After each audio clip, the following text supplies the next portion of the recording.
Hello, my friend.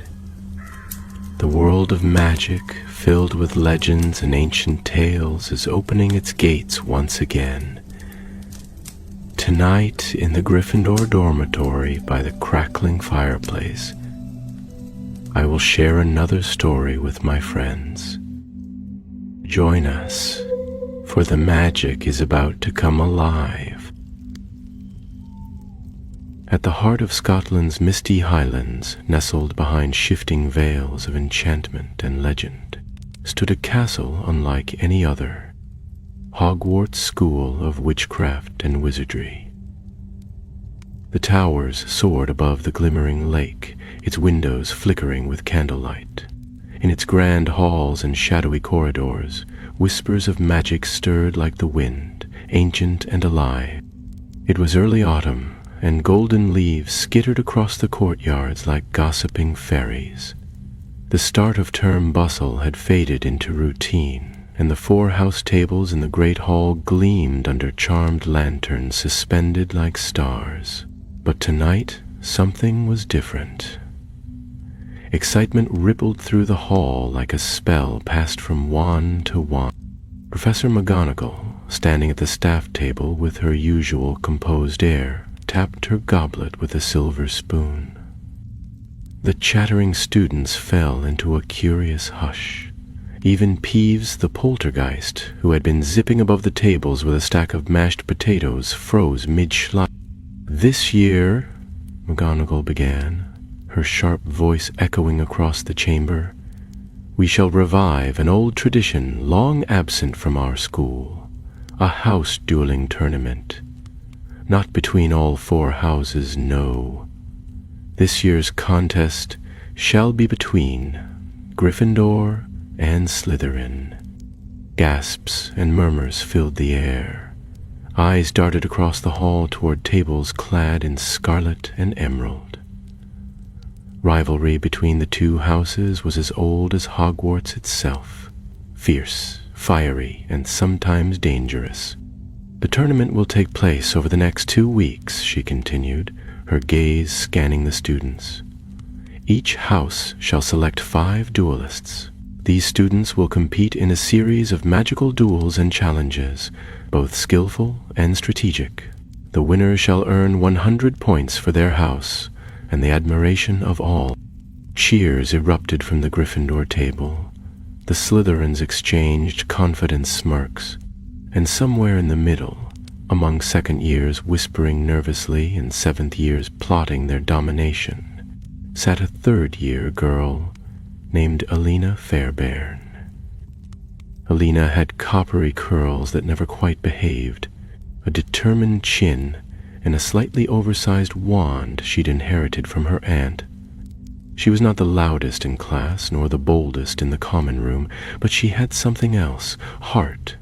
And heart, though not as flashy as a Patronus or as elegant as a levitation charm, had a way of shaping magic in its own quiet power. Beside her, her friend Theo looked skeptical. "You're not thinking of signing up, are you?" Alina blinked. "Why wouldn't I?" He tilted his head. "Because you've only just stopped turning hedgehogs into footstools during Transfiguration. That's why." "I didn't mean to," she hissed. "And I fixed it." A hush swept over Gryffindor table once more as Professor McGonagall lifted her hand. "Names will be submitted by tomorrow evening. The first duel begins in 3 days' time." As the feast resumed, chatter turned to strategy.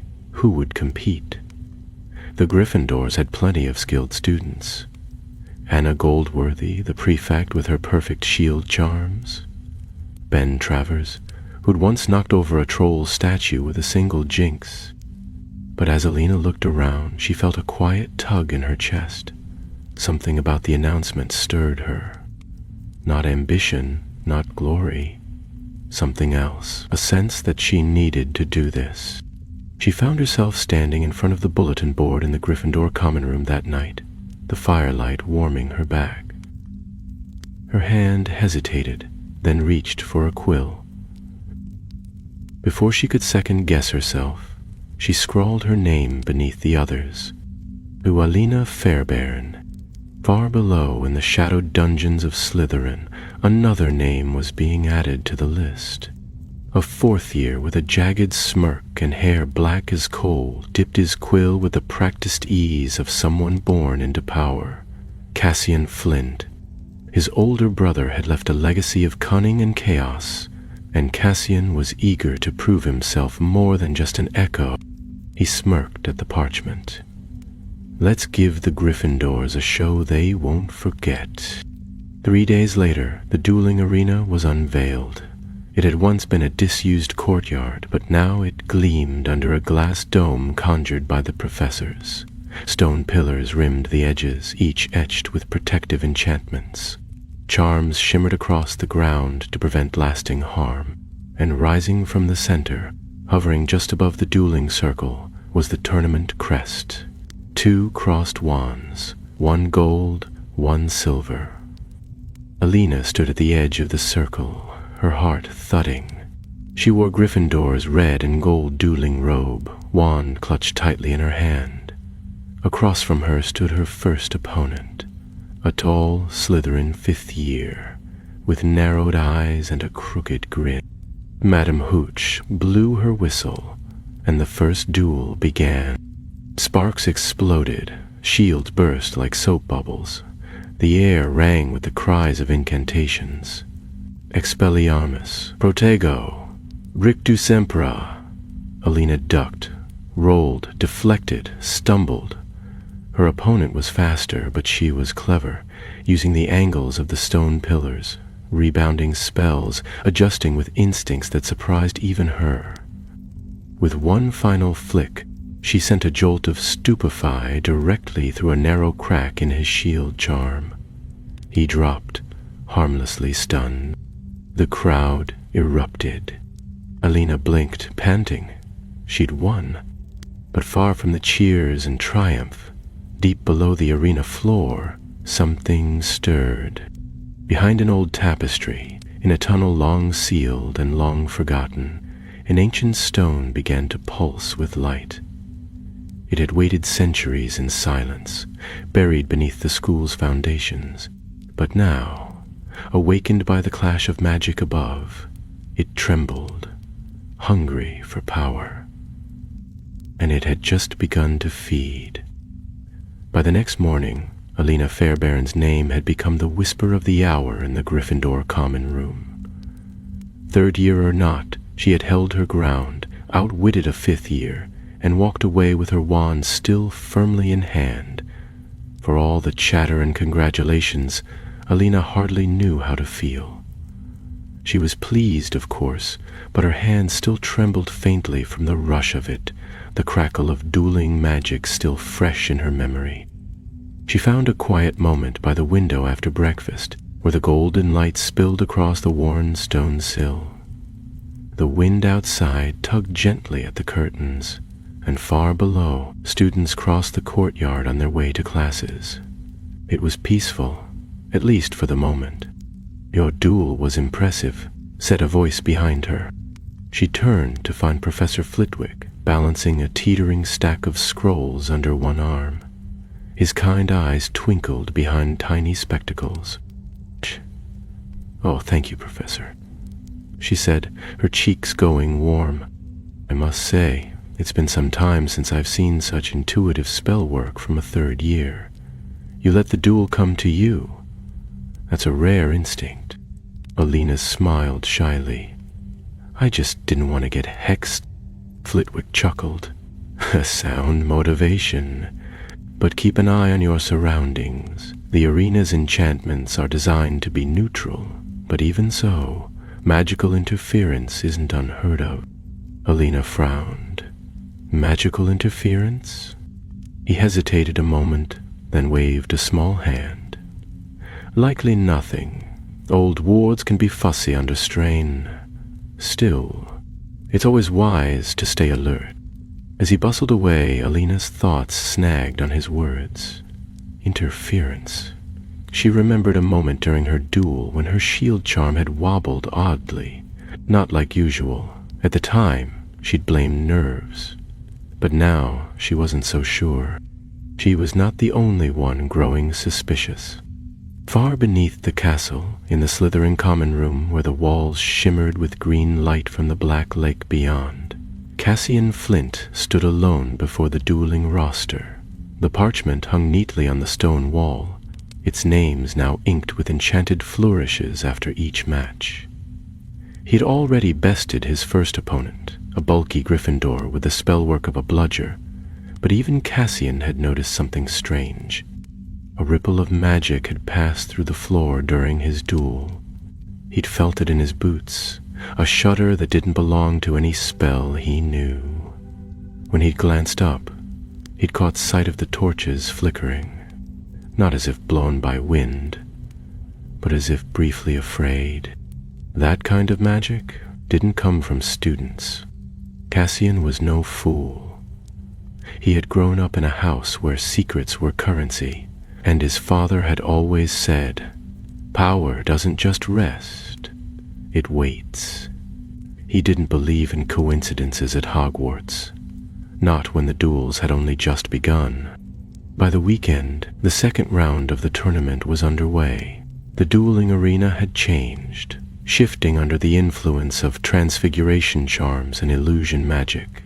Now it resembled a forest glade, complete with conjured trees and soft, uneven ground. The goal, Madame Hooch explained, was not only to duel, but to adapt. The audience sat on raised platforms behind protective spells, murmuring excitedly as the competitors took their places. Alina's opponent this time was a fourth-year girl from Slytherin named Mira Greengrass. Slim, pale, and cool as frost, Mira moved like she was walking through a dream, her wand trailing light with every practiced flick. Alina took a steadying breath. The trees around her whispered and shifted, their branches alive with charm-spun movement. The whistle blew. Mira struck first, sending a blast of wind that tore through the underbrush, forcing Alina to roll behind a tree trunk. From cover, she retaliated with a pair of rapid jinxes, aiming not at Mira, but at the branches above her. They cracked and fell in a clatter of enchanted leaves, forcing Mira to leap aside. Bells burst and collided like fireworks in a summer sky. Alina darted, ducked, slid, always moving, always thinking. She remembered Flitwick's advice and kept one eye on her surroundings. It paid off. As Mira summoned a circle of light around herself, a tactic to disorient, Alina used the shadows to her advantage, flanking her and sending a disorienting charm through the dark. Mira's wand flew into the air. The match was over. The cheers were thunderous. Alina felt the pride rise in her chest. But even as she stepped off the dueling ground, something else gnawed at her. Again during the match, there had been that feeling, a shudder in the ground, a strange, almost hungry sensation in the air, the kind of presence that didn't belong in a friendly tournament. Professor McGonagall seemed to sense something too. As the next duel began, she stood at the edge of the arena, her mouth set in a hard line. She spoke quietly with Professor Flitwick, their conversation too low to hear, but their expressions were grave. That night, as rain began to patter softly against the high windows of Gryffindor Tower, Alina sat in bed, wand resting beside her pillow. She stared at the ceiling and tried to name the feeling she had, some mix of pride, suspicion, and unease. Something wasn't right, and she was determined to find out what. Down in the dungeons, Cassian Flint was also thinking. He had slipped away from the common room after the day's final duel and made his way into a little-known tunnel that ran parallel to the castle foundations. He'd learned about it from his older brother, who had once used it to smuggle enchanted goods during his 6th year. Cassian lit his wand, casting Lumos Maxima, and the stone walls glowed with bluish light. The air here was cold, unnaturally so. As he moved deeper, the sensation grew stronger, a pulling, like invisible threads tugging at his skin. He came to a stop before a crumbling archway.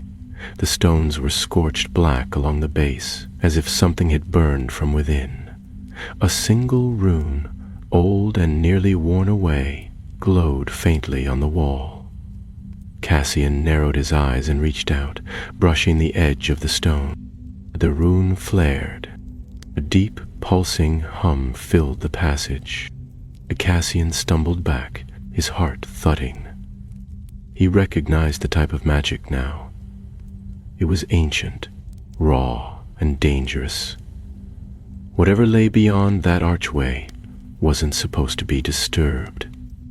But something had disturbed it, and it was waking. He backed away slowly, the light from his wand flickering. He had to tell someone, but who? His housemates wouldn't believe him. The professors might ask how he'd found the tunnel. He needed more information. Above, in the enchanted ceiling of the great hall, storm clouds gathered. The tournament was gaining momentum, but something older and darker was stirring beneath the surface, and soon it would rise. The days passed with the hurried rhythm of the tournament.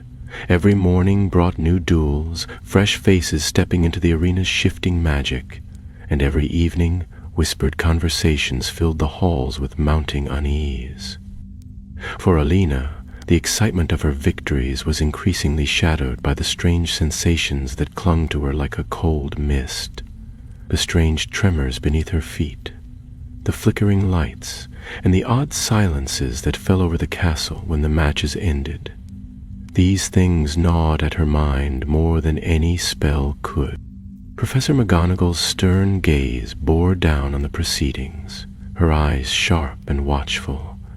Yet even she seemed troubled, glancing now and then toward the ancient stone pillars of the arena, as if expecting them to shift or crack at any moment. The students whispered that the arena itself might be enchanted beyond the usual protective wards, but no one dared speak openly of it. One evening, as the sun dipped behind the distant hills and the great hall emptied, Alina found herself lingering near the edge of the courtyard. The warm twilight was tinged with an unnatural chill, and the shadows of the towering spires stretched long and thin. She traced her fingers along the cold stone wall and listened closely to the faint hum vibrating beneath the ground. It was as though the castle itself breathed beneath her touch. Alina. The voice was soft but firm, and she turned to see Cassian Flint stepping from the shadows. His expression was less cocky than usual, replaced by a look of cautious concern. For a moment, the long-standing rivalry between Gryffindor and Slytherin seemed to fall away, replaced by something more pressing. "What are you doing here?" Alina asked, her wand half raised in instinct. Cassian shook his head, a small, reluctant smile crossing his lips. "I could ask you the same, but I suppose we both want to figure out what's been happening. Those tremors during the duels, the flickering lights. I've been investigating." Alina lowered her wand, curiosity winning over suspicion. "I thought I was the only one who noticed. There's something beneath the arena, something old and dangerous." Cassian nodded. "I found a hidden tunnel near the dungeons. There's a rune, ancient magic, powerful and unstable. It's feeding on the magic from the duels above. If it keeps growing, it could destroy the arena, maybe worse." The weight of his words settled between them like a heavy fog. The tournament, meant to bring pride and honor, had unwittingly awakened something ancient and restless beneath Hogwarts. "Then we have to stop it," Alina said, her voice steady despite the knot in her stomach. "But how?" Cassian's eyes gleamed with resolve. "We need to work together, Gryffindor and Slytherin for once. We can't let this ruin everything." The alliance was uneasy but necessary. Over the next days, Alina and Cassian met in secret, exchanging what they'd learned and piecing together the puzzle. They studied old library texts, ancient runes, and enchantments, seeking clues that might tame the rogue magic. Meanwhile, the duels continued, the students unaware of the growing threat beneath their feet. The arena itself began to shift in more unsettling ways. The stone pillars occasionally pulsed with eerie light, and sometimes the conjured trees whispered unintelligible words when no one was near. During one duel, a bolt of uncontrolled magic burst from the ground, narrowly missing a competitor and sending the crowd into panic.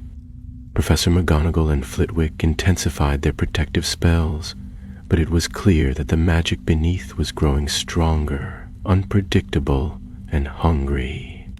One night, as a thunderstorm rolled over the castle, Alina and Cassian returned to the hidden tunnel. Lightning flickered through the cracks in the stone, illuminating the rune carved deep into the wall. The hum was deafening now, a terrible song of power and unrest. "We have to seal it," Cassian said grimly, "but to do that we need a strong focus, a combined spell. One that draws on both our magic. It won't be easy." Alina clenched her wand tighter. "We don't have a choice. We stop this now, or the whole tournament, and maybe the school, could be destroyed."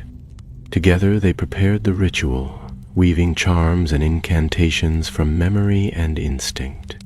Their voices intertwined, the words ancient and potent, filled with the hope and courage of two houses set aside for a greater cause.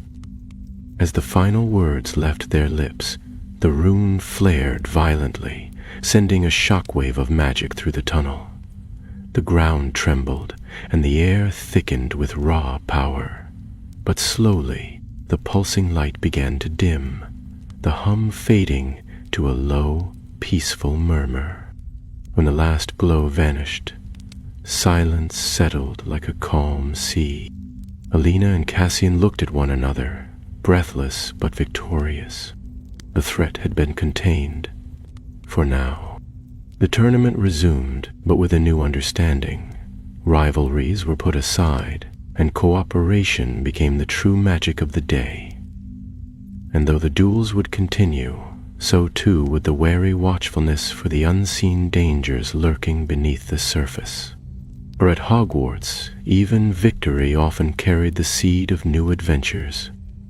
The morning after the sealing ritual, Alina awoke to the steady drumming of rain against the tower windows and the low crackle of the fireplace in the Gryffindor common room.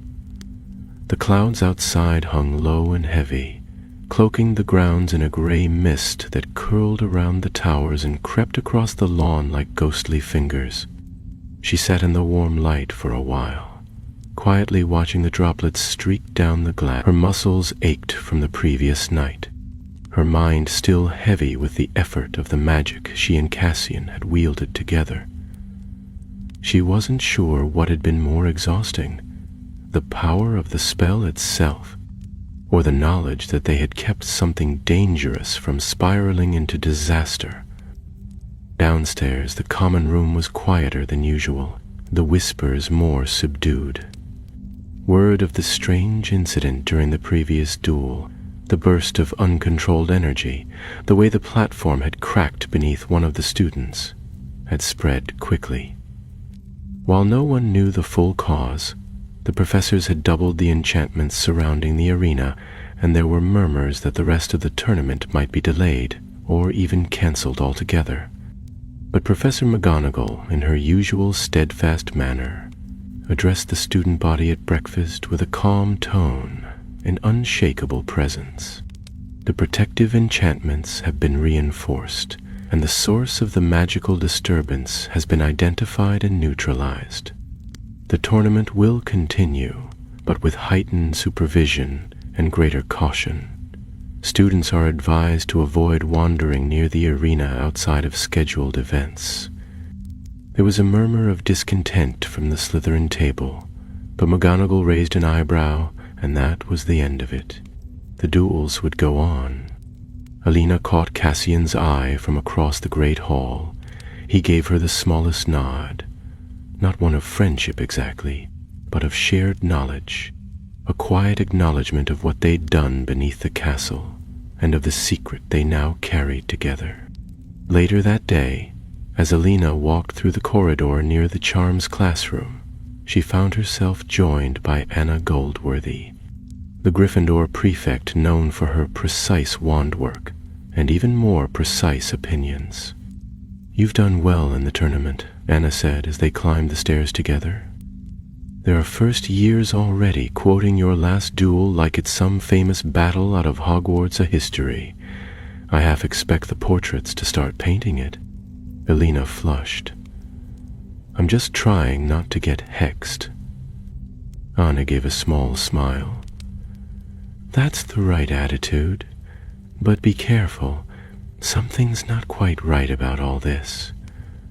I've felt it too. It's more than just magical backfire. It's like the castle is reacting to something it hasn't seen in a long time." Alina hesitated. She hadn't told anyone except Cassian what they'd found. The knowledge felt too dangerous, too raw to spread around carelessly. But hearing Anna say it aloud only confirmed her own suspicions, that whatever had been sealed away, it hadn't been fully gone, just dormant. That evening brought the semi-final rounds of the tournament. The arena had once again transformed, this time into a shifting labyrinth of stone and ivy, with archways that moved subtly when no one was looking, and staircases that led to nowhere. Each duel would begin in a different section of the maze, with students forced to navigate as well as cast spells. Cassian faced his opponent first, a tall, sixth-year Gryffindor named Davin Roscoe, who had a reputation for casting without hesitation. The match was fast and fierce, sparks bouncing off the enchanted walls as the two circled one another like wolves. Cassian was quick, slippery in the way only a Slytherin could be, ducking behind pillars and casting from angles most would miss. But Davin had strength behind his spells, and for a moment it seemed he might overpower Cassian by sheer force. Then Cassian did something unexpected. He used a charm to collapse part of the ivy wall, sending vines crashing over his opponent's path. As Davin stumbled, momentarily caught, Cassian struck with a quick Expelliarmus, and the wand went flying. The crowd applauded, though not all with enthusiasm. Davin rose, brushing moss from his robes, and gave a curt nod. But there was tension in the air now. Slytherin had claimed a place in the final. Gryffindor still had one chance left. Alina's turn came next. She stood at the entrance to her section of the maze, her wand firm in her hand. Her opponent was Thalia Mulciber, a slender Slytherin fifth year with sharp gray eyes and an even sharper tongue. Alina had seen her duel before. Her movements were like water, smooth and graceful, and her spells had a habit of hitting just where you didn't expect. The whistle blew and the maze began to shift. Alina moved quickly, keeping her wand raised and her back near the walls. The ivy whispered as she passed, the leaves rustling in time with her heartbeat. She turned a corner and came face to face with Thalia, who raised her wand without a word and fired. Alina rolled aside, the spell hitting the wall with a crackling burst. She fired back, a stunning spell that rebounded off a nearby pillar and forced Thalia to dodge. They traded spells in quick succession, ducking behind moving walls, using the terrain to their advantage. Then something strange happened. As Alina stepped onto a narrow stone bridge connecting two sides of the maze, she felt it again. That strange pressure in the air, like a storm building beneath her feet. The bridge trembled, and a surge of magic passed through her legs and into the stone. The ivy recoiled, hissing as though it had been burned. Across from her, Talia paused, eyes narrowing. She had felt it too. Neither girl spoke. Instead, they continued their duel with renewed urgency, each trying to end the match before the instability grew worse. Alina saw her chance as Thalia slipped on a loose stone, her arm dropping slightly in her cast. Alina fired a well-aimed disarming charm, and Thalia's wand flew from her fingers, landing with a clatter against the wall. The match was hers. The applause that followed was tinged with confusion. Several professors had noticed the bridge's shimmer, the way the vines recoiled. Professor Flitwick and McGonagall exchanged tight-lipped glances, and even Snape, watching from the far side, seemed more alert than usual. Alina stepped off the arena floor and let the roar of the crowd wash over her. But her thoughts were already turning to what came next. She and Cassian would face each other in the final, Gryffindor versus Slytherin, just as the tournament had been promised. But they both knew the real battle had already begun. Something was rising beneath Hogwarts. Something old, something buried, and the magic of their duels was feeding it. And this time, the outcome might not be determined by skill or bravery, but by whether two students from rival houses could stand together against what was coming. The air inside the castle grew heavy in the days leading to the final duel. It wasn't just the weather, though the skies remained iron gray and the rain fell in long silent sheets. It was something in the magic itself, as if the very walls of Hogwarts were listening, always whispered when no one was near, and candles flickered to life before anyone entered a room. Even the paintings seemed restless, leaning out of their frames to watch students pass, their oil-painted eyes tracking movement with quiet concern. Alina moved through the castle with a strange mixture of pride and unease. She had won her place in the final, earned her way through 2 duels, and proven to her house, and to herself, that she was capable. But the joy of success was tempered by the knowledge of what lay beneath the arena, sealed for now, but not silent. She had not spoken with Cassian since their meeting in the tunnel, though they had exchanged brief glances in passing, nods that conveyed both recognition and restraint. It was understood between them that nothing could be said aloud, not with so many eyes and ears about. The professors had grown more watchful as well. McGonagall no longer sat at meals for long, and Flitwick had begun arriving late to class, often with scrolls tucked hastily beneath his robes and his brow furrowed in thought. Even Professor Snape, who had shown only mild interest in the tournament at first, now observed the duels with a narrowed gaze, as though trying to pierce through something none of them could see. In the Gryffindor common room, talk of the final match filled every corner. Some cheered loudly for Alina, boasting that she would humiliate Cassian in front of the whole school. Others were less certain, warning that Slytherins played a long game, and that Cassian in particular was not one to underestimate. Alina ignored it as best she could. She had more important things to worry about than who was placing bets on her chances. One night, 2 evenings before the final, she sat by the fire reading through a borrowed book on protective enchantments. She had almost dozed off when she heard a rustle behind her. Turning, she saw Anna Goldworthy standing nearby, arms crossed, her prefect badge catching the light. "You're planning something," Anna said without preamble. "Something more than just spells and counterspells." Alina sat up straighter. "I don't know what you mean." Anna lowered her voice. "I saw you after the second duel, and Cassian, you looked like you'd just returned from a war. Don't treat me like a first year. I know the look of someone carrying too much." Alina hesitated. Trust did not come easily in Hogwarts, not across houses, not when magic and legacy and reputation all weighed heavily on every word spoken. But Anna was not just a prefect. She was thoughtful, clever and fair, and she had always looked out for her own. "There's something under the arena," Alina said finally. "Cassian and we found it. An ancient rune buried in the foundation. It's been feeding on the magic from the tournament. We sealed it, we think, but it's not gone, just sleeping." Anna didn't speak at once. Her expression remained unreadable for a moment. Then she sat down beside Alina and opened the book in her lap. "Then let's make sure it stays asleep," she said calmly. "You're not facing this alone." The final duel was scheduled for Saturday evening. The enchanted arena was set to undergo one final transformation, a culmination of every magical trial the students had faced thus far. Professor McGonagall made the announcement with quiet formality, her voice carrying across the great hall.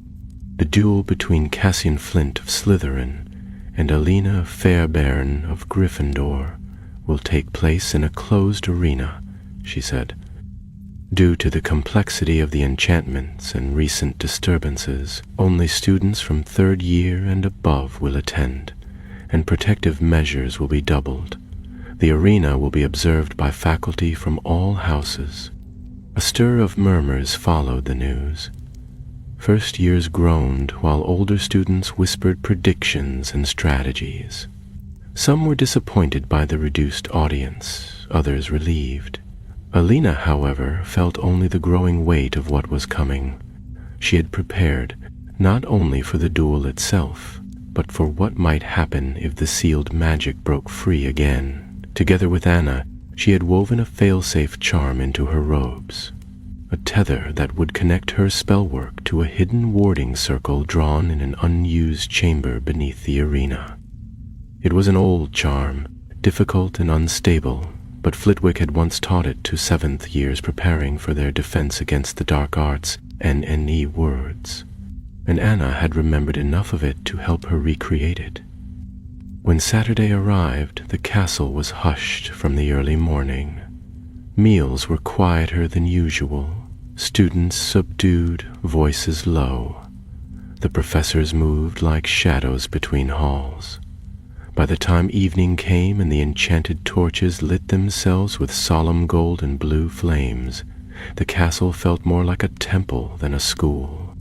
The arena, when Alina arrived, had become something altogether different. It no longer resembled a forest or a labyrinth. Instead, it was a wide circle of silver sand, ringed by silent, floating torches. Above them, a dome of enchanted sky reflected the twilight outside, dark clouds moving slowly across a canvas of stars. The dueling platform in the center pulsed gently with runes, new ones laid by the professors as additional safeguards. Cassian stood on the far side, his Slytherin robes immaculate, his wand already in hand. His expression was unreadable, but his eyes met hers with a quiet intensity that told her everything. He was ready, not just for the duel, but for what might come after. Professor McGonagall stepped into the center, with her wand raised. "You will duel according to traditional rules. No unforgivable curses, no physical contact, no magical creatures. Victory is awarded when one duelist is disarmed, incapacitated, or concedes. Begin when the whistle sounds." She stepped back. A long silence followed. Then the whistle blew. Cassian moved first, firing a blasting charm that struck the sand and sent a cloud of dust swirling. Alina ducked aside and retaliated with a shield charm that shimmered with Gryffindor gold. Sparks flew as spells collided in mid-air, and the crowd on the raised platform leaned forward, eyes wide. They moved like dancers, quick, fluid, calculated. Every spell was measured, each counterspell precise. Cassian's style was aggressive and cunning, forcing Elena to adapt, to stay light on her feet. But she had prepared for this, trained in secret, practiced spells well beyond her year. As their duel reached its height, A sudden shudder rippled through the sand. The torches flickered. Alina stumbled as a wave of raw magic surged from below. Not hers, not Cassian's. The ground beneath her vibrated, and the runes carved by the professors began to glow brighter, pulsing red instead of blue. Cassian shouted something, inaudible over the rising wind, and suddenly they were no longer just two duelists in a tournament. They were standing at the edge of something ancient and awakening.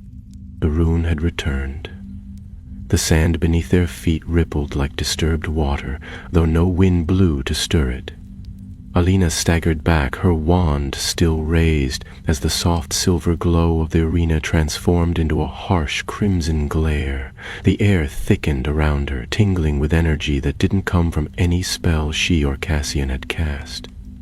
It was something else, something deeper, older, wrong. Around them, the enchanted torches guttered, flickering violently as though struggling to remain lit. High above, the illusion of the starry sky twisted into a vortex of shadowed clouds, lightning flashing behind them without thunder. Cassian steadied himself, eyes narrowing as the runes on the dueling platform blazed brighter still. He didn't speak, but the message in his gaze was clear. The seal they had cast beneath the arena had fractured. The thing they had feared was happening. Professor McGonagall had risen from her seat, her wand drawn, and beside her, Flitwick and Snape did the same. The crowd of students shifted restlessly in their seats, confused and murmuring. Some began to rise, uncertain whether what they were seeing was part of the duel or something far more dangerous. Then came the sound, a low, resonant hum that seemed to emerge from the stones themselves, vibrating through every surface, through every bone. Alina knew that sound. She had heard it once before, in the tunnel beneath the school, when she and Cassian had discovered the buried rune. This time it was louder, closer. Awake. The runes beneath the platform cracked with a visible jolt, lines of fiery light racing outward like veins. A pillar of energy burst from the center of the sand, shooting up into the air and colliding with the ceiling of magic above. The illusion shattered like glass, and for a moment the stormy Scottish sky was visible through the dome, stars blinking behind dark clouds. The magical barrier that had shielded the arena flickered and broke. The dueling platform split with a great noise, the sand pouring into a widening crevice in the ground. From the depths of that opening came a new light, not the warm gleam of fire, nor the cold shimmer of starlight, but a deep, unnatural red, pulsing like a heartbeat. Something was rising, slowly, inexorably, from beneath the earth. Cassian moved first. With a burst of speed, he crossed the shifting sand and seized Alina's wrist. We have to reinforce the seal now, before it finishes coming through. She didn't hesitate. Their rivalry had no place here. She ran beside him as they made for the center of the platform, dodging falling stones and stray arcs of wild magic. The air crackled with it, untamed and chaotic.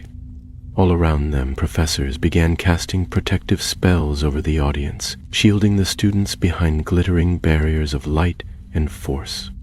At the heart of the broken dueling circle, the crack in the earth yawned wide. Carved into the stone just beneath the surface were the same symbols Alina had seen in the hidden tunnel, ancient runes etched by forgotten hands. Some glowed with dull red fire, others with a sickly green. The center of the pattern pulsed with a swirling mass of energy, and above it hovered a shape, still half-formed, shrouded in mist and smoke. Cassian dropped to one knee beside the glowing circle, wand in hand, and began to chant. His voice was steady but low, a series of syllables in a language Alina didn't recognize but somehow understood. It was the counterspell, drawn from the texts they had studied in secret, the words that could draw the magic inward and force it back into dormancy. Alina joined him, her voice shaking at first, then growing stronger. Together their wands traced the shape of the sealing charm in the air, an hourglass with a line through its center, symbolizing time stilled and power bound. The energy resisted them, swirling outward like a storm trying to escape, but their magic held fast, forming a shell around the exposed rune.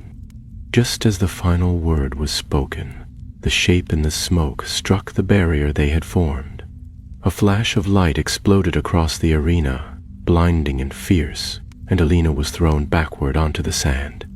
Her ears rang, her skin stung with the heat of the blast, but as she pushed herself up, coughing through the haze, she saw it. The crack had sealed again. The light had vanished. The runes, while still glowing faintly, had dimmed. She turned her head and saw Cassian, sprawled beside her, dazed but conscious.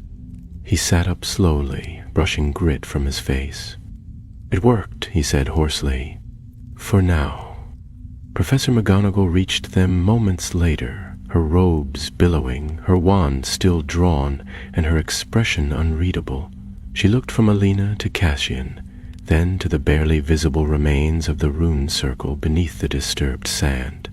Around them the arena was in ruins, cracked stone, overturned platforms, scorched ivy, all bearing witness to the battle that had nearly broken through the school's very foundations. "Explain," she said, her voice calm but hard as steel. And so they did. There was no use hiding it now, no point in evasion. Alina told her everything. How they had discovered the source of the tremors, the rune, the awakening presence, and the steps they had taken to seal it. Cassian filled in what she could not, describing the tunnel, the ancient magic, and the threat it posed to everyone within the castle. As they spoke, McGonagall's face remained impassive. Only when they had finished did she give a slow nod. "You were reckless," she said, "but you may have saved us all." Behind her, Flitwick and Snape approached, the former looking deeply troubled, the latter inscrutable as always. Snape's dark eyes lingered on the place where the magic had burst through, then flicked to Cassian and Alina. "We will speak of this again," he said in his usual silken tone, "in detail. For now, you're to be escorted to the hospital wing. Madame Pomfrey will see to your injuries. But the duel," Alina began. "There is no duel," McGonagall said. "The tournament is concluded." There were no cheers, no applause, only silence, broken by the sound of rain on stone and the distant echo of retreating footsteps. As they were led away from the ruined arena, Alina looked back one last time. The runes were still there, faint but present, as though etched not into stone, but into memory. She had come to prove herself in a tournament of skill and rivalry. Instead, she had found something far greater and far more dangerous. And somewhere deep beneath the castle, the ancient presence, though sealed once more, slept restlessly, waiting. The hospital wing smelled of potions and lavender polish. Rain pattered steadily against the tall windows, and the candles floating near the ceiling flickered gently in the draught that whispered in from the stone corridors beyond. Alina lay beneath a thick wool blanket, her arms sore and her head wrapped in a dull ache, the kind that follows prolonged spellwork. Across from her, Cassian occupied the bed nearest to the window, his left shoulder bandaged and faint bruises blossoming across his cheek. Madame Pomfrey had bustled in and out, muttering to herself about foolish children and stubborn professors, applying salves and draughts with brisk efficiency. She had finally disappeared behind her office door, leaving the ward quiet save for the rhythmic ticking of a brass clock above the fireplace. Neither Alina nor Cassian spoke for some time. The storm outside had lessened, the rumble of thunder fading to a low growl on the horizon, but the tension in the air lingered. Alina turned her head slightly on the pillow and looked at him. "You all right?" Cassian, who had been staring out the window with a far-off expression, gave a slow nod. "A few singed nerves, but I'll live. You?" "Just tired," she said softly. "It's a different kind of tired, the kind that starts somewhere deep." He gave a short laugh, dry but not unkind. "That's magic for you, especially the ancient sort, never plays fair." They fell into silence again, though this time it was less strained. A kind of truce hung between them, not forged by words or formal apologies, but by shared experience. They had stood together against something beyond textbooks and classroom duels, something that had tasted the edges of freedom and had to be forced back with more than just wands. Before long, the creaking of the ward's doors signaled the arrival of Professors McGonagall and Flitwick. They entered together, their robes still damp from the storm, though protected by drying charms. Flitwick carried a thick bundle of parchments under one arm, while McGonagall's eyes went first to Alina, then to Cassian, before she spoke. "We've finished our examination of the arena," she said without preamble. "The runes beneath the platform have been stabilized, but the origin of the magic is older than even the Founder's enchantments. Possibly something buried during the castle's earliest construction." Flitwick stepped forward and laid the parchments carefully on the edge of Alina's bed. "These were taken from the restricted section," he explained. "With permission from the headmistress, of course. They speak of a warding ritual cast before Hogwarts was fully built. It was designed to bind elemental magic, raw, untamed forces, to keep them from disrupting the school's foundation." "So it wasn't just a rogue enchantment," Cassian said, frowning slightly. "It was something that was meant to be kept hidden?" "Indeed," Flitwick said gravely. "Your tournament awakened it. Repeated duels, constant use of powerful magic in the same location, created a concentration of energy strong enough to stir the old seal. In truth, it should never have been used for such events." Alina stared down at the parchment nearest her hand. The ink was faded, written in an archaic script, but the symbols were familiar now, runes like those etched beneath the sand. She traced them absently with her fingertip. "We didn't mean to start anything," she said quietly. "No," McGonagall agreed. "But you acted wisely when the danger became clear. More than wisely, bravely too. And perhaps more importantly, you acted together." Cassian sat up straighter. "What will happen to the tournament?" "It will not be held again. Not in that form," McGonagall replied. "Not until we can guarantee the wards are entirely restored and the foundations examined properly. The safety of the students must always come first." Alina nodded, though part of her felt the loss keenly. Despite everything, she had enjoyed the challenge, the proving of herself not through grades or praise, but in motion, in action. It was strange to feel pride and regret all tangled together. McGonagall, however, wasn't finished. She looked at the two of them, and though her voice was as crisp as ever, there was something warmer beneath it. "You've both demonstrated qualities that speak well beyond your years. I believe the school owes you a debt of thanks, even if most of your classmates will never know exactly what transpired beneath their feet. That said, your actions were also reckless, and your decision to pursue this without informing any member of staff placed you and others in serious danger." Cassian gave a wry smile. "I expected that part. You'll each serve a week's worth of detention," she continued, assisting Madame Pince in restoring damaged texts in the library. "I'm sure she'll be delighted to have the help." Alina winced. "The library?" "Yes," McGonagall said, turning toward the door. "And I suggest you both rest tonight. You've more than earned it." Once they had gone, Alina let out a long breath and turned again toward Cassian. "We survived ancient magic, runes, and a magical collapse, only to be sentenced to shelving books." And Cassian smirked. "Could have been worse. We might have been assigned to Hagrid's flobber-worm pen."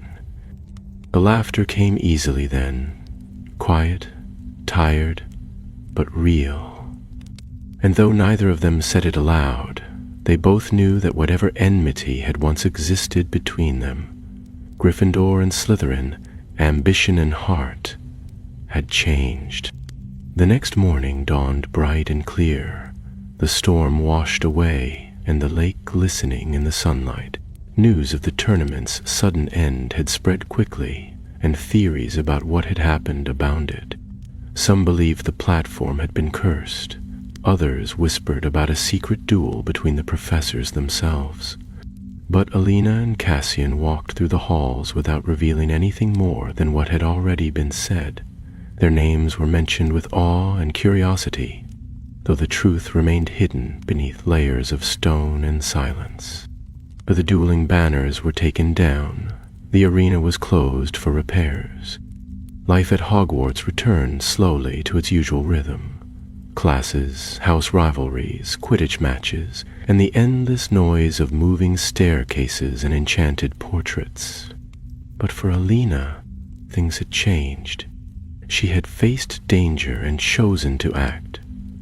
She had seen that courage was not loud or perfect, but often quiet, determined, and unexpected. And though her name would not go down in Hogwarts official histories for this, she knew she had left a mark. And somewhere deep below the castle, in a place where ancient runes still slept beneath layers of enchanted stone, the pulse of that forgotten magic slowed once more into silence. For now, the dust of the tournament had long since settled, and the chill of October crept steadily into the stone bones of the castle. Leaves turned to copper and gold, and the great oak trees on the edge of the forbidden forest rustled with the first whispers of approaching winter. The usual bustle returned to the halls. Quills scratching in classrooms, cauldrons bubbling with curious fumes, and ghosts gliding silently past gossiping students. Yet, for Alina Fairbairn and Cassian Flint, life did not resume precisely as it had before. The detentions in the library were long and tedious. Madame Pince, vigilant and ever suspicious, watched their every movement as if expecting one of them to abscond with a volume of Curses Most Foul, or spill ink across a rare first edition. Alina spent hour after hour mending cracked bindings and reapplying charm protections to ancient scrolls that crumbled at the corners. Her tenor was good, and she had even mastered the craft they had used. They were the only words that had worked, and the charms that had had an ancient core. Cassian, to his credit, did not complain, though he muttered under his breath when asked to reorganize an entire section on transmutative theory by the obscure numbering system that Madame Pince claimed was more precise than any index ever published. Despite the dreariness of the task, the two worked in quiet harmony. They spoke little while in the library, out of respect for the prickly librarian and the hush that clung to those vaulted shelves like mist. But outside those walls, their conversations deepened. They met sometimes on the astronomy tower late at night when the stars were bright and the wind was sharp. They spoke of magic and legacy, of the strange force they had faced and what it might have meant. And Cassian, it turned out, had grown up with tales of dark magic hidden beneath castles, of ancient relics sealed away by long-dead ancestors. His family, though rarely open with truth, had always hinted that old power lingered in the corners of the wizarding world, just waiting to be disturbed. Alina, on her part, had always believed that magic had a will of its own, quiet and unpredictable. What she had witnessed during the tournament had confirmed this belief more than any lesson or textbook ever could. One evening, as the two walked back from the tower, their cloaks drawn tight against the wind. Cassian glanced sideways at her. We never asked what it was, you know, he said. That thing beneath the arena. We sealed it, but we still don't understand what it really was. Alina nodded, frowning slightly. I've been wondering the same. Professor Flitwick said it was elemental magic, raw and ancient, but that's a broad answer. It felt older, like something alive. Exactly, Cassian said. It didn't just react to spells, it fed on them. It was growing stronger every time someone cast magic above it. That's not just a reservoir of energy, that's intention. They reached the stairwell that led down toward the library corridor. Alina paused at the top step, her hand resting on the banister, the torchlight flickering against her face. I think it's connected to Hogwarts itself, she said at last. The founders built this place to contain all kinds of magic, dark, wild, forbidden. Maybe this was one of those early experiments, something they couldn't control, so they buried it. Cassian didn't answer at once. He looked up at the high, arched ceiling, the stone marked by centuries of footsteps and enchantments. Then it might not be the only thing they buried. After that, the days passed more swiftly. Halloween neared, and the castle shimmered with floating pumpkins, fluttering bats, and flickering jack-o'-lanterns. Hagrid carved a monstrous gourd the size of a cartwheel and placed it by the entrance to the great hall, where it roared at passing students if they walked too close. Peeves, delighted by the festivities, spent most of his time dropping apples on students' heads from the chandelier. Professor McGonagall returned to her usual stern manner, but there was a watchfulness in her eyes whenever she looked at Alina or Cassian, as if she knew the chapter wasn't quite finished. The dueling arena was closed off entirely, its entrance marked with protective charms and warning plaques. There was talk among the older students that the professors were using it to test new enchantments or rebuild the enchantment grid that ran beneath the school ground. No one suspected the truth. On the evening of the Halloween feast, the great hall glowed with hundreds of candles suspended above the tables. The enchanted ceiling showed a full moon rising over swirling clouds, and the tables were piled high with golden pies, roasted pumpkins, toffee apples, and sweets that sparked like tiny fireworks. Laughter and music filled the air, and for a while the school was wrapped in warmth and wonder. Alina sat between Theo and Anna, both of whom had insisted she not spend the evening holed up in the library. She was halfway through a bowl of treacle pudding when she noticed Cassian standing near the Slytherin table, talking quietly with a younger student. He glanced up at her across the room and gave a small nod before turning away. Theo leaned closer, spoon in hand. "You're not planning on joining the Slytherins, are you?" Alina rolled her eyes. "He's not so terrible." Theo said, looking skeptical. "That's exactly what someone under a Slytherin's influence would say." She laughed, and for the first time in days, it felt easy. Whatever had passed between them during the tournament had changed more than just their understanding of magic. It had forced them to see past the names stitched onto their robes and into the kind of strength that couldn't be sorted by a hat. Later that night, as the feast ended and students trickled out beneath the watchful gaze of the professors, Olina lingered behind. The hall grew quieter, the candles dimmed, and only a handful of teachers remained near the staff table. She walked to the center of the room and looked up at the ceiling, at the painted stars and drifting clouds. The magic here was steady, ancient, and familiar, but it was not the only magic in Hogwarts. Somewhere beneath her feet, hidden beyond stone and ward, something else still slept, and though the danger had passed, The silence it left behind was a reminder.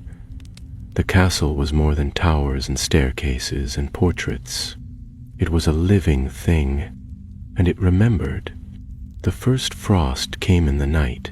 By morning, a thin silver sheen coated the grass across the Hogwarts grounds, and the black lake steamed faintly as the sun crept over the hills. The castle windows glittered with ice along the edges, and students pulled on scarves and mittens, enchanted to resist the cold. The warmth of the Halloween feast lingered only in memory as lessons resumed their usual rhythm, though whispers of the tournament's abrupt end continued to flit through the halls like restless ghosts. Alina had returned to her classes, her attention split between parchment and thought. Though the professors never mentioned it openly, there was a shift in how some of them regarded her now. Professor Flitwick often gave her quiet nods in class, and even the ever-prickly Professor Snape had ceased making his usual sharp remarks when she raised her hand during potions. It wasn't praise, not exactly, but a kind of acknowledgement, a silent understanding that she had passed a test most students never even knew existed. One morning, during defense against the dark arts, Professor Sinistra, who had taken over the subject while Professor Lupin was away, led them through a practical exercise on protective wards. The classroom had been transfigured into a wide, echoing space, lined with shields and magical barriers, the floor marked with chalk runes. Alina worked steadily, weaving her charm through the sequence they'd learned, but her mind wandered. She kept thinking about the rune beneath the arena, its pulse, its hunger, and the way it had responded to magic. It had felt like a door, not just a seal, and doors, no matter how tightly closed, could open again. After class, she stayed behind, pretending to gather her books more slowly than necessary. "Professor," she asked at last, "have you ever read anything about magical sites reacting to dueling magic? Not just absorbing spells, but changing because of them?" Sinistra gave her a curious look. "The theory exists. It's been observed that sites of intense magical activity, battlefields for instance, can develop a kind of echo. Magic leaves impressions, especially if cast in great quantity or under emotional strain. Why do you ask?" "I read something," Alina said carefully, "about places that absorb too much magic and change." Sinistra's expression grew thoughtful. "It's rare and dangerous, but not impossible." The conversation stayed with her for days. That evening she found Cassian waiting near the base of the Ravenclaw Tower staircase, his arms crossed and his face pale in the fading light. He looked up when she approached, his voice low. "We need to go back." Alina didn't ask where. She already knew. Together, under the cover of evening and an invisibility charm Cassian had quietly borrowed from an older student, they made their way to the blocked entrance of the arena. It had been sealed by a thick iron gate covered in protective wards, but Cassian had found another way, through the same disused tunnel near the Slytherin dungeons that had first led him to the buried rune. They slipped down, deeper into the earth, the air growing colder and the walls damp with centuries-old condensation. Their footsteps echoed softly as they moved in silence, lit only by the faint glow of Alina's wand. When they reached the chamber, the seal was still in place, but it had changed. The runes that had once glowed faintly with restrained power now pulsed again, subtly but unmistakably. The light was dimmer, a deeper red than before, but alive. Cassian knelt beside one of the stones, brushing away a layer of dust. His voice was tense. "This wasn't supposed to happen. We sealed it." Alina nodded slowly, her brow furrowed as she examined the markings. They had shifted slightly, the The symbols stretched like wax that had melted and solidified again in a new shape.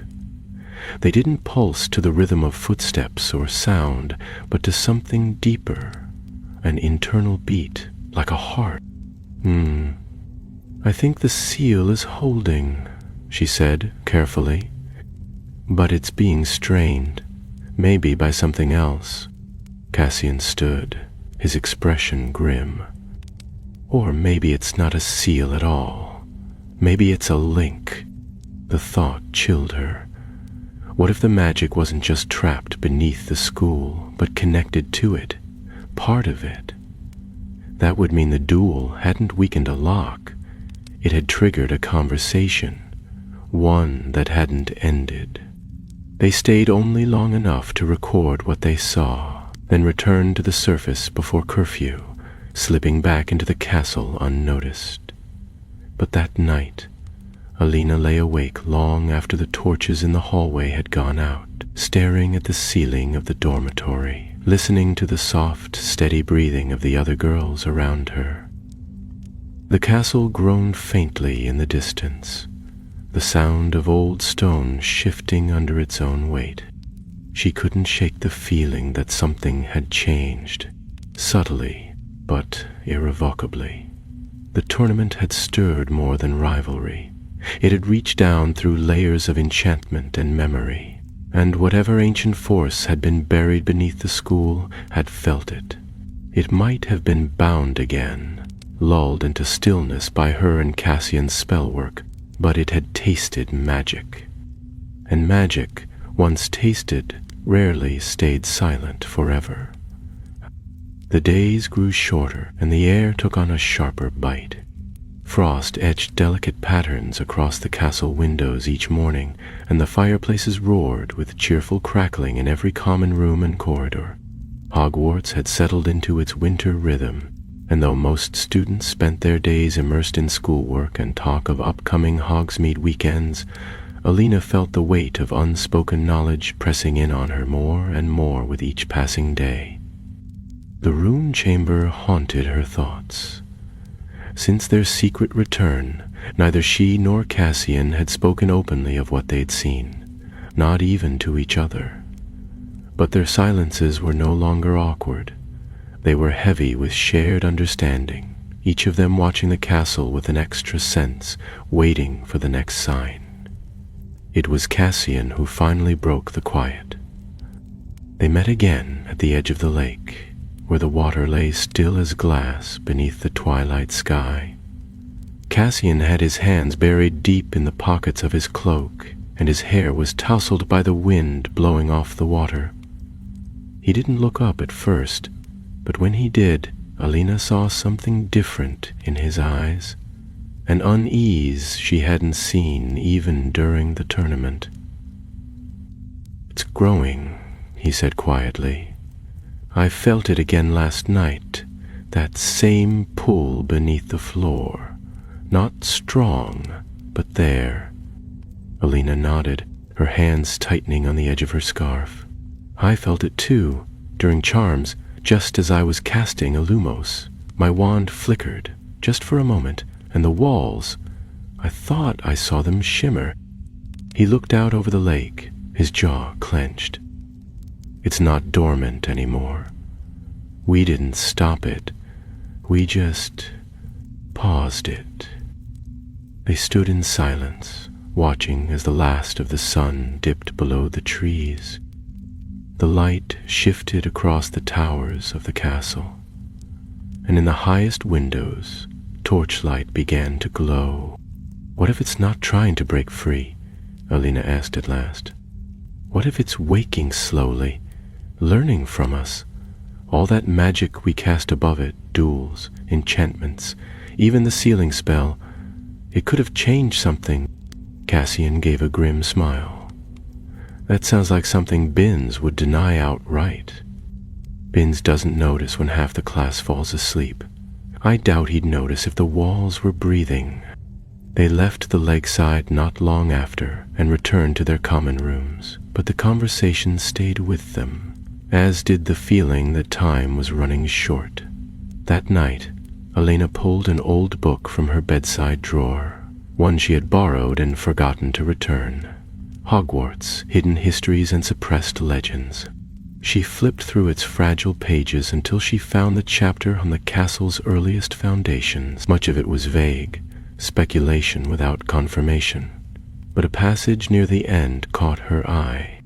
It is whispered among some that before the 4 founders agreed on their vision of a school, there were disagreements over how to contain the raw magic drawn from the land itself. Salazar Slytherin, ever cautious, believed certain forces should not be harnessed at all. Rowena Ravenclaw, however, wished to bind that power with knowledge, to study and protect it. They compromised, and it is said that the very foundations of the castle were built atop something older, something buried and enchanted, its true nature forgotten over the centuries. She read the lines twice, then again, heart thudding. She thought of the seal, of the shifting runes, of the way the magic had not resisted so much as watched. At breakfast the next morning, she found Anna Goldworthy waiting beside the pumpkin juice, already pouring herself a cup. Alina took a deep breath. "Do you still want to help?" she asked. Anna glanced at her, eyes narrowing slightly. "You mean with the thing you haven't told me anything about since Halloween?" Alina hesitated, then nodded. "Yes." Anna handed her the cup. "Meet me in the library after dinner. I'll bring parchment and a map of the castle." True to her word, Anna was already waiting when Alina arrived that evening. She had taken a table in the far corner, away from Madame Pince's desk, and spread across it were 6 books, a roll of enchanted parchment that updated itself with changes in the castle layout, and a long, narrow sheet covered in notes written in Anna's small, tidy hand. Cassian arrived soon after, drawn silently to the table like a moth to candlelight. He gave Anna a curt nod, which she returned with mild suspicion, but nothing more. Alina filled them both in on what she had read, and Anna, to her credit, didn't interrupt once. When Alina finished, Anna sat back in her chair and tapped the end of her quill thoughtfully against the map. "So," she said at last, "if the magic is connected to the castle's foundation, then it might not be limited to just the arena. It could be everywhere." Cassian frowned. "You're saying there might be other seals, other runes like the one we've found?" Anna nodded. "Or at least pressure points, magical structures that are absorbing or reacting to the magic being used above them. If we can find those places, we might understand what we're really dealing with." They worked late into the evening, tracing old architectural sketches, cross-referencing them with recent classroom incidents, magical surges, and stories from students. It was slow, meticulous work, but patterns began to emerge. Strange shifts in the air near the North Tower, odd echoes in the Charms corridor, reports of staircases reversing direction without cause. They circled 6 areas on the map. "We need to check these in person," Cassian said quietly. "If we can find another rune, or even part of the same system, we'll know for certain." Alina agreed, but the task ahead was daunting.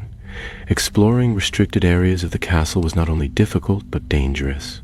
Still, the risk of doing nothing was greater.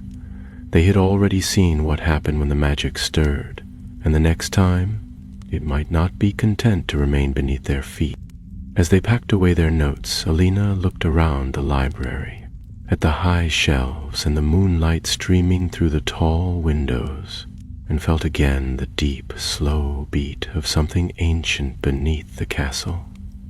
It was not evil, not yet, but it was waiting, and she feared what it might become if they failed to understand it in time. Their investigations began in the quiet hours when the castle slumbered.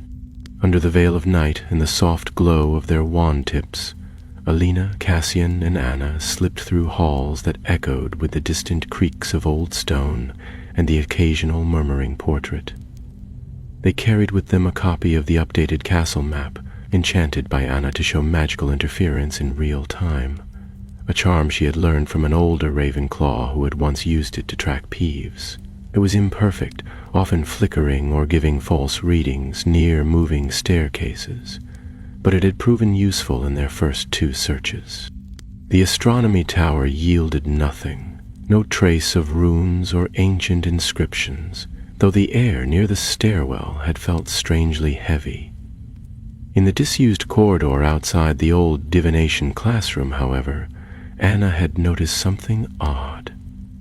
The stone there was smoother than elsewhere, as though worn by time or magic, and the torches along the walls sputtered when any of them came too close, even though no breeze stirred the air. Cassian tapped one of the bricks lightly with his wand and frowned as it gave a muted, metallic thrum beneath his hand. Not quite a vibration, but something that lived deeper than the surface. "It's reacting to our presence," he murmured. "Or maybe to our magic." Alina examined the stones more closely, her fingers brushing lightly along the carved edge of a torch bracket. There, hidden among the decorative flourishes, was a small symbol, an arrow curving inward, very like the ones on the seal beneath the arena, though far less pronounced. It was barely visible, smoothed nearly to nothing by centuries of air and time, but it was there. They didn't disturb it, not yet. Anna copied the marking carefully onto her parchment, and they moved on, marking the corridor as another pressure point. By the end of the week, they had identified 4 such places, each different but bound by the same quiet presence. The walls were warmer or colder than expected, the magic in the air more tense, and always the feeling of being watched. Not by a person, but by the castle itself. By the 2nd Saturday in November, they were exhausted. Their days passed in a blur of lessons, meals, and secret planning, and each night brought new discoveries, though few answers. It was during one such night, as the 3 of them huddled near the old bell tower's foundation, that something changed. Cassian had gone ahead to examine a portion of the wall that bore faint traces of scarring, likely from an ancient enchantment long since faded, when a sudden rush of air swept down the corridor. It was not cold nor warm, but unnatural, as if the space around them had inhaled. Alina felt it too. Her hand flew to her wand, her heart beginning to hammer as the torches lining the corridor flared suddenly, burning twice as bright for the briefest moment before returning to their usual glow. Cassian turned sharply, his eyes wide. "Did you feel that?" "Yes," Anna said at once, her voice tight. "It's close, too close." They backed away together, watching the corridor carefully, but nothing more happened. The magic had shifted, no longer sleeping but stirring, as though it had noticed their presence and chosen not to act. Not yet. Back in the safety of the library, they pored over their findings. Anna laid out her sketches, spreading them across the long table, each bearing runes, inscriptions, and the notes of sensations they had experienced. They clustered together, lines of magic slowly emerging between the marked points. Cassian drew them out in chalk on the stone floor, connecting each location like stars in a constellation. "It's not random," he said finally, stepping back. "It's a pattern." Alina leaned forward, frowning as she studied the shape. "A warding circle?" Anna shook her head slowly. "No, it's too fractured. A circle would be whole, complete. This is broken, like something that was once whole and has been disrupted. Or like something trying to become whole again," Cassian muttered. They all looked at each other. A cold silence followed. If the castle's ancient foundations had once held something back, and that something had spread through these points over the years, then they were no longer dealing with a single seal beneath the arena. They were dealing with a network of them, woven throughout Hogwarts itself, each one weakening under the pressure of years and magic and the sheer force of time. Cassian stood slowly, brushing chalk from his hands. If this keeps spreading, if those points begin to connect again, then it won't just be another tremor. It could be the whole system waking. And no one would even see it coming, Anna added. Not until it was too late.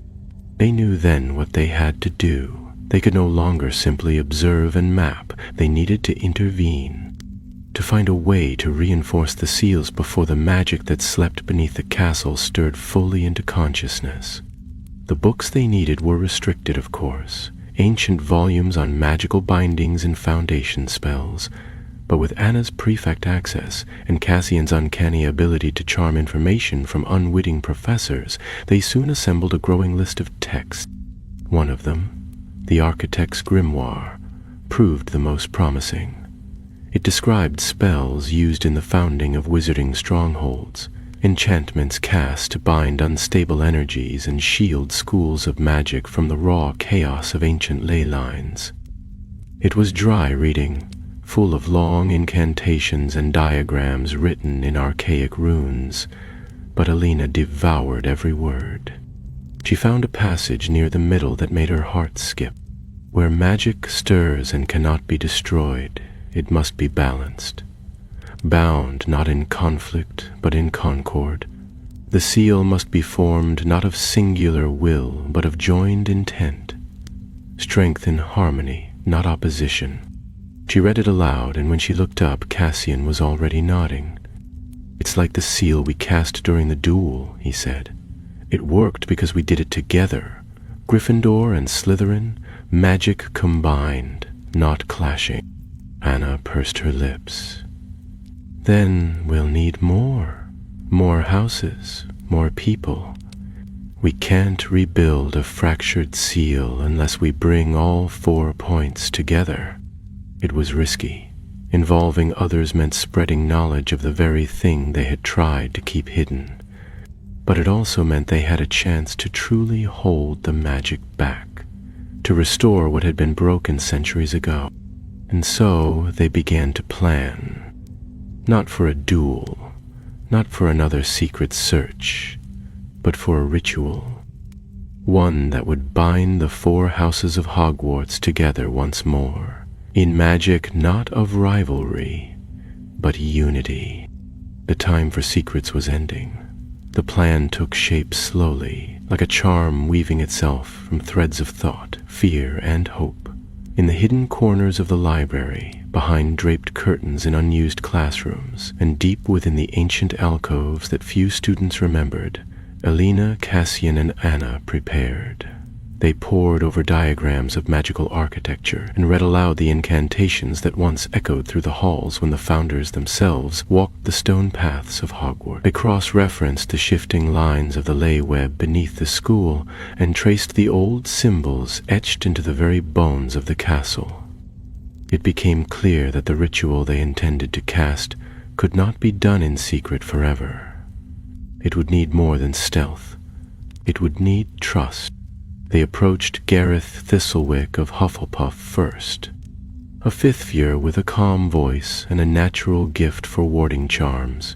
Gareth had been Alina's partner in herbology during her first year, and had always spoken with a kind of gentle wisdom that made others listen. When they told him the truth, at least as much as they could safely share, he grew quiet, not doubtful but thoughtful, as though weighing the very ground beneath his feet. "If the castle's foundations are tied to magic that old," he said at last, "then it's not a Gryffindor problem or a Slytherin problem. It's a Hogwarts problem. And we're all part of that."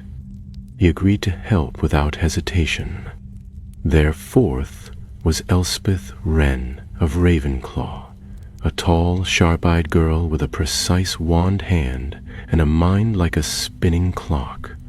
Convincing her proved more difficult, not because she disbelieved them, but because she demanded details. She sat with her arms crossed as Alina laid out the maps and sketches, interrupting only to ask questions so exacting that even Anna occasionally faltered. When they had finished, Elspeth sat back in silence, her quill tapping against her knee. Then she leaned forward and began suggesting improvements to the ritual's structure. "If you want balance," she said, "we'll need elemental anchoring, one symbol for each house tied to its historic strength. Gryffindor's flame, Slytherin's water, Ravenclaw's air, Hufflepuff's earth, and the ritual site must be central. The 4 lines must converge at a natural magical node." They found it 3 days later. Beneath the very heart of the castle, down a stairwell that no longer appeared on modern maps, was a forgotten chamber shaped like a perfect square. The walls were bare save for 4 carved emblems: lion, serpent, eagle, badger, weathered by time but unmistakable. At the center of the stone floor, a single rune had been etched, so faint it could only be seen when illuminated by wand light at a certain angle. The air within that chamber was not cold but still, not lifeless but waiting. They set to work immediately. Each house representative took a quadrant of the room and began preparing their enchantment. Gareth shaped the lines of earth magic along the floor, using grounding runes inscribed in thick strokes of iron and rich chalk. Elspeth layered precise circles of wind and intellect, using measured incantations to attune the chamber to the movement of thought. Cassian inscribed sweeping arcs of water and serpentine curves, his voice low and constant as he bound each syllable with intention. And Alana, standing beneath the lion's carving, worked flame into light. Not heat, but will, weaving courage into the shape of fire. When they finished, the 4 patterns converged at the center, forming an unbroken sigil pulsing gently with power.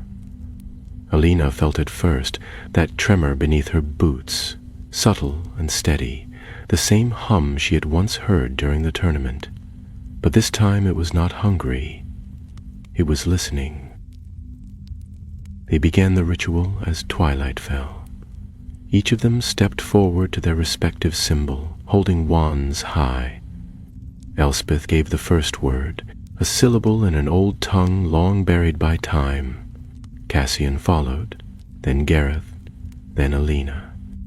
The incantation wound its way through the chamber like a thread of melody, growing in resonance, neither loud nor soft, but whole.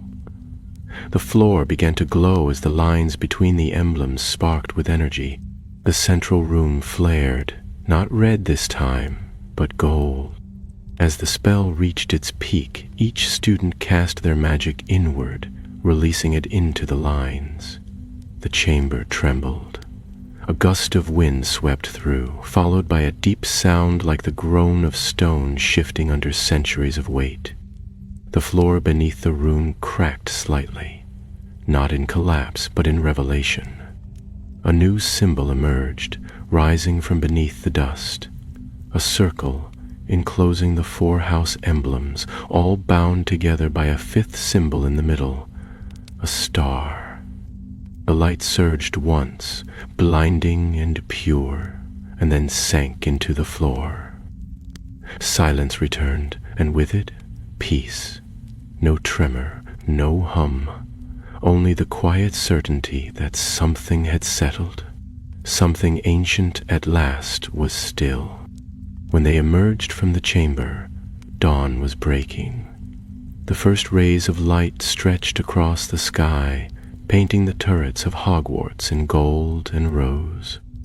The 4 of them stood for a moment in the open courtyard, each quietly thinking of what they had done, not for glory, not for points, not even for house pride, but because it had been right. They returned to their common rooms without words, carrying the secret between them like a shared wand. In the days that followed, the castle grew quiet again. No more tremors.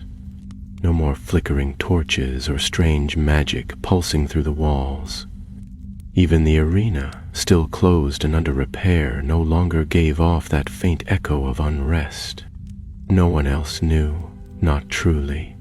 Rumors continued, of course, of secret magic and ancient runes, of strange lights and closed chambers, but the truth remained with those who had stood together at the heart of the school. Alina went back to her studies, her friendships, and her quiet seat near the window in the Gryffindor common room.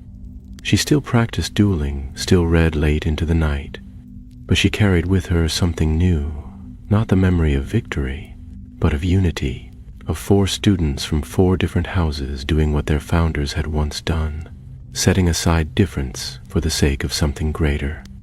And deep beneath the stones of Hogwarts, bound by will and word, the magic that had once stirred in silence now slumbered once more, cradled not in chains, but in balance.